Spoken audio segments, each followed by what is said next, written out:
Shalom warga kerajaan, selamat pagi. Kita bersyukur buat kebaikan Tuhan. Kita ada di hari Kamis. Pagi hari ini saya akan berbagi buat saudara masih dari perenungan kita tadi malam dalam ibadah tengah minggu. Ada beberapa hal yang ingin saya tambahkan buat setiap kita.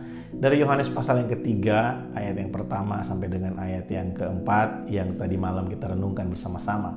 Saudara, kalau kita perhatikan cerita tentang Nikodemus ini, memang cerita ini memberikan kita pengajaran-pengajaran yang baik secara khusus tentang kelahiran baru. Tapi mari kita mulai dari ayat yang pertama. Saya ingin breakdown buat setiap kita. Saudara, Nikodemus dikatakan adalah seorang Farisi dan adalah perwakilan dari orang Farisi di dalam Sanhedrin atau mahkamah agama orang Yahudi. Saudara, seperti yang kemarin telah kita pelajari, tadi malam bersama-sama kita pelajari bahwa Nikodemus ini kalau diukur dari ketaatannya secara hukum orang Yahudi, dia adalah orang yang sangat saleh karena dia adalah seorang Farisi. Beberapa kali di dalam cerita Alkitab, ya, dalam kitab Injil diceritakan bagaimana orang Farisi ini adalah orang-orang yang memang terkenal mereka sangat mematuhi atau taat kepada peraturan-peraturan agama. Mereka sangat memegang erat peraturan-peraturan agama yang ada pada saat itu. Hukum Taurat itu benar-benar mereka lakukan dan itu merupakan suatu kebanggaan buat mereka. Itu merupakan suatu pencapaian buat mereka, terutama untuk Nikodemus yang akhirnya dia masuk dalam perwakilan 71 orang yang adalah anggota Sanhedrin, salah satunya adalah Nikodemus. Saudara, Rasul Paulus juga ketika dia menyampaikan suratnya di salah satu jemaat, dia memberikan CV-nya dia, ya, profilnya dia. Dia juga berkata bahwa saya adalah seorang Farisi. Dia taat melakukan segala tuntutan-tuntutan hukum Taurat. Tapi saudara, ada satu hal yang ingin saya bagikan buat setiap kita. Kadangkala ketika kita mulai rajin dalam melakukan kegiatan-kegiatan agama, kegiatan-kegiatan yang disebut dengan kebaikan, kegiatan-kegiatan yang menyangkut dengan kegiatan rutinitas agama, tidak jarang kita jatuh ke dalam satu dosa yang sangat sering terjadi, yaitu kesombongan. Saudara, orang Farisi merasa bangga dengan kemampuannya.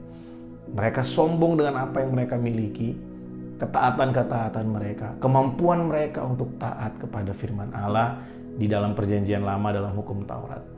Saudara, setelah saya pelajari dan saya renungkan, sebagai orang yang telah ditebus oleh darah Yesus, kita yang diselamatkan oleh karena anugerah Allah, kita harus memahami betul bahwa kemampuan kita untuk melakukan itu semua, kemampuan kita untuk berdoa, bersaat teduh, membaca Alkitab, beribadah, dan lain sebagainya, bahkan kemampuan kita untuk berbuat baik, itu bukan datang dari keinginan hati kita, itu datang dari karya Roh Kudus dalam hidup kita.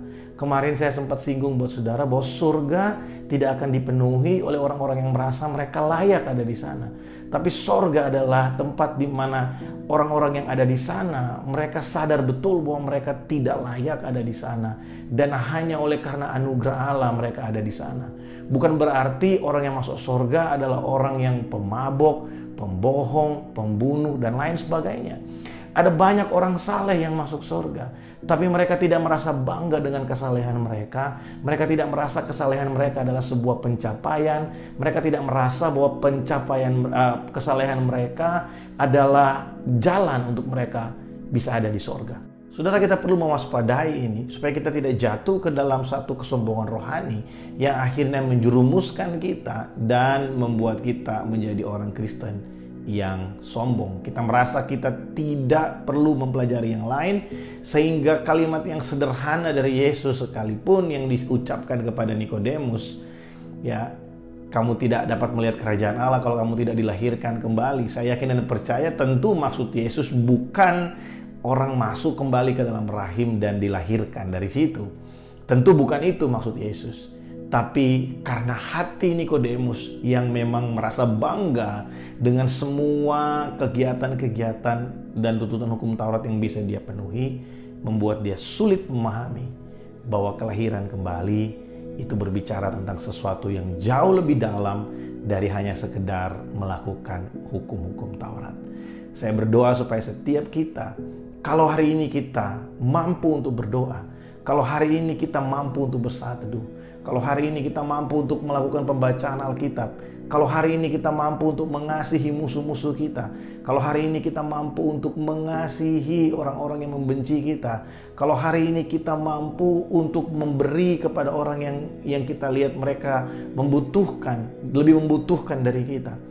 Saya berdoa supaya setiap kita menyadari betul bahwa semua itu lahir bukan karena kita yang baik, tapi karena karya Roh Kudus yang terlebih dahulu menggerakkan kita.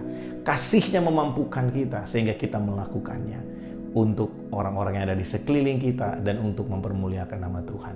Kita tidak jatuh ke dalam kesombongan, tapi kita terus mempermuliakan Allah. Sebab semua yang kita miliki dan yang kita mampu itu adalah kasih karunia-Nya dalam kehidupan kita. Mari kita berdoa. Terima kasih buat hari ini, kami bersyukur. Berkati firman-Mu pagi hari ini, biar firman ini menguatkan kami, mengubahkan cara pandang kami, memberikan kami pengajaran-pengajaran yang baru. Tolong kami Roh Kudus supaya kami terus diingatkan bahwa semua yang kami punya ini sia-sia. Hanya Engkau-lah ya Tuhan yang memberikan kami kemampuan untuk kami bisa melakukan semua yang baik. Karena sejatinya tidak ada yang baik dari diri kami. Karena kami tahu bahwa hati kami ini sangat melekat dengan dosa. Tapi kami bersyukur karena Roh Kudus telah mengubahkan hati kami. Roh Kudus berkarya di dalam kami, memberikan kami keinginan, kemampuan untuk melakukan kehendak Allah. Terima kasih Tuhan, berkat-Mu buat setiap kami dalam nama Yesus. Amin.